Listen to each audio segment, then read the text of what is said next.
Hello, this is ASR from RKNX. അപ്പോൾ നമുക്ക് 1 minute കൊണ്ട് 3 മാർക്ക് നേടാം അല്ലേ? Assisted reproductive technologies നിന്നുള്ള ക്വസ്റ്റ്യൻ ആണിത്. Suggest the ART which may be successful in the following conditions. Okay, അപ്പോൾ ഇവിടെ കൊടുത്തിരിക്കുന്ന സ്റ്റേറ്റ്മെന്റ് നമ്മൾ മനസ്സിലാക്കി ഏത് ART ആണെന്ന് കണ്ടുപിടിക്കണം. നോക്കിക്കേ, ഫസ്റ്റ് ഇട്ടത് a female cannot produce an ovum but can provide suitable environment for fertilization and further development.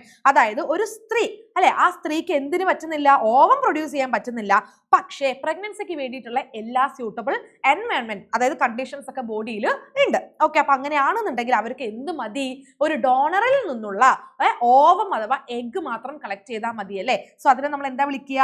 Yes, gamete collect ചെയ്യല്ലേ. ഈ ഗാമീറ്റ് ഫെലോപ്പിയൻ ട്യൂബിലേക്ക് ട്രാൻസ്ഫർ ചെയ്ത് കൊടുക്കല്ലേ ചെയ്യുക. So it is gamete intra fallopian transfer അല്ലെ, ജിഫ്റ്റ് ആണ് അല്ലെ.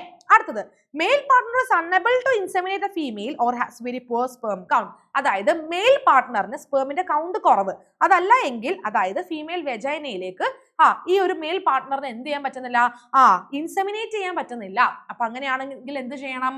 യെസ്, ആർട്ടിഫിഷ്യൽ ആയിട്ട് inseminate ചെയ്യണം അല്ലെ. സോ ഇതിനെ നമ്മൾ എന്ത് വിളിക്കും? ആർട്ടിഫിഷ്യൽ ഇൻസെമിനേഷൻ എന്നാണ് വിളിക്കുന്നത്.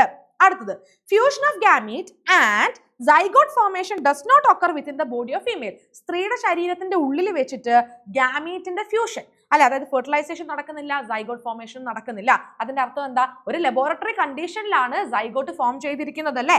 യെസ്, അപ്പൊ അതിനെ നമ്മൾ എന്താ വിളിക്കുക? The fertilization that takes place outside the female body, അതാണ് ഇൻ വിട്രോ ഫെർട്ടിലൈസേഷൻ, IVF എന്നാണ് നമ്മൾ പറയുന്നത് കേട്ടോ. അപ്പൊ അങ്ങനെയാണെന്നുണ്ടെങ്കിൽ അതായത് നമ്മൾ ഓവത്തിന്റെ സൈറ്റോപ്ലാസത്തിലേക്ക് നമ്മൾ സ്പേമിനെ ഇൻജെക്ട് ചെയ്യുന്ന പ്രോസസ്സിനെ എന്താണ് വിളിക്കുക എന്നുള്ളത് മറക്കാതെ കമന്റ് ചെയ്യാം.